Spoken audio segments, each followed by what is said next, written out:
Fala pessoal, sejam todos bem-vindos a mais um vídeo aqui do NS Futebol. Seguinte, dia de Liga Norte-Americana Feminina de Futebol. A gente vai trocar uma ideia sobre ela e também a gente vai trocar uma ideia sobre a análise desse jogo específico que está aqui na tela para vocês. De antemão, pedir desculpa pela voz, vai estar um pouco mais baixa, tá? Minha garganta não está 100%, então assim, eu não estou falando mais baixo por desmotivação, mas basicamente porque minha voz está horrível. Tá? Então a gente vai ter que se acostumar um pouco e se adaptando, beleza? Bora lá. Como está a competição e como funciona a competição? Para quem não conhece, para quem está começando a acompanhar, o canal Gold está com transmissão, tá? Eu recomendo para vocês a transmissão desse jogo, que vai ter um jogo agora, ou já teve o jogo no caso, né? Na sexta-feira à noite, e vai ter um agora domingo à noite também, então você acompanha os dois jogos do playoff para vocês estarem por dentro de tudo o que vem acontecendo nessa competição, mais um breve geralzão de como tem sido até agora essa competição. Temos 12 equipes, é um campeonato extremamente competitivo, ou seja, você está falando ali da elite do futebol americano feminino e principalmente está falando de um mercado que consegue competir com o mercado europeu. Não no sentido de trazer muitas jogadoras europeias para o mercado americano, mas de competir pelos mercados secundários, incluindo o mercado brasileiro, para levar as principais jogadoras para lá. E, é claro, a partir disso, você fortalece uma liga de maneira mais equilibrada, não tão desequilibrada como acontece em outros cenários, e aí você tem uma liga bem equilibrada entre as 12 equipes. Dessas 12 equipes, as duas primeiras, que são justamente o San Diego Wave e o Portland Thorns, classificaram de maneira direta para as semifinais. Então eu tenho 12, as duas primeiras classificam de maneira direta para a semifinal. Já a North Carolina Courage, Olympique Lyonnais Reign, Angel City e Gotham FC, são a terceira, quarta, quinta e sexta, respectivamente, classificam para o playoff. Então serão jogos únicos no mando de quem teve maior pontuação, então no caso North Carolina e também o Reagan. Então são essas duas que vão disputar jogando como mandante e as outras como visitante. Partida única, classifica para a semifinal para enfrentar a primeira e segunda colocada, também jogo único para ir também para um jogo único para a final, tá? E para a gente entender, por exemplo, quem classificou em sexto tinha 31 pontos, quem estava em primeiro tinha 37, ou seja, também uma margem pequena, diferença entre as ponteiras, e para vocês terem uma ideia, ainda com 31, você tinha o Orlando Pride da Marta, que não acabou não classificando, apesar da boa campanha que a Marta fez. Você tinha com 30 o Washington Spirit, e você tinha com 27 o Louisville. Então, assim, desses cenários aqui, o único que ficou bem abaixo, ou mais abaixo do que a maioria, foi o Chicago Red Star, com 24. O restante ficou de 26 para cima, ali 5 pontos, ou seja, 2 rodadas de diferença entre as equipes que disputam bem a competição, tá? Então, esse é o grande ponto que a gente passa a ter. E agora vamos entender como tende a funcionar esse jogo, ou seja, como as coisas vão se equilibrar. Se a gente for colocar por estilo de jogo, o Courage contra o Gotham, você vai ter aí, de fato, por estilo, uma pequena vantagem para o Gotham, tá? 51-49. É uma vantagem que coloca ele elas como favoritas? Não. Basicamente, a maior probabilidade de empate entre as duas equipes, tá?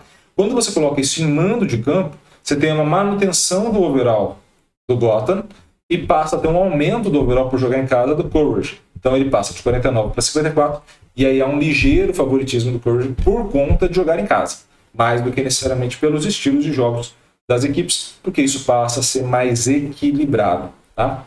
O que a gente pode imaginar desse jogo? Por passe e progressão, você tem aqui uma vantagem das mandantes, tá? Então, você tem uma vantagem aqui tanto em passe quanto em progressão. Na velocidade de recuperação, você vai ter a vantagem das visitantes, mas não é grande, tá? Então, nenhuma das duas equipes pressionam lá em cima para recuperar essa posse.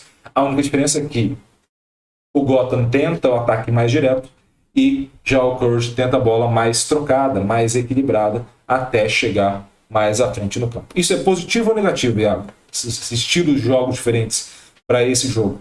No caso do Gotham, recebe vantagem na hora da finalização, mas na hora da conversão a equipe mandante leva vantagem.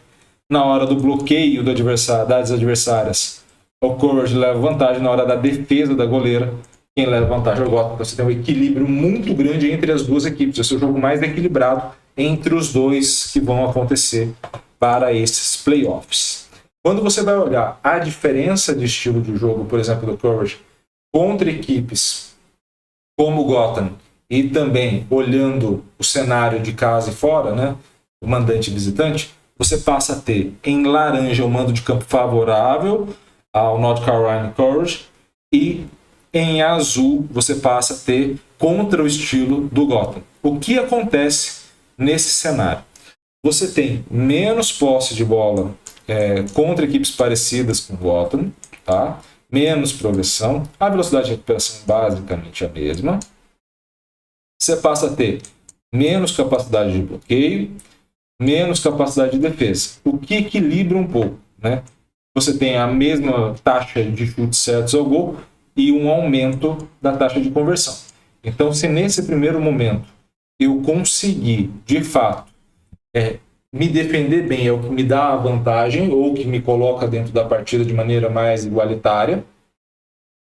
No segundo momento, o que me dá a vantagem é justamente fazer muito mais gols, aproveitar muito melhor as situações. Então, você tem dois estilos de fato aí que o Courage passa a atuar e com pontos positivos e negativos vão equilibrando as coisas. Já o Gotham, você vai ver que a linha é muito parecida. Tem uma linha de fato em azul, que é justamente o perfil contra equipes que nem o da Carolina do Norte, e você passa a ter na outra, em laranja, perfil jogando fora de casa.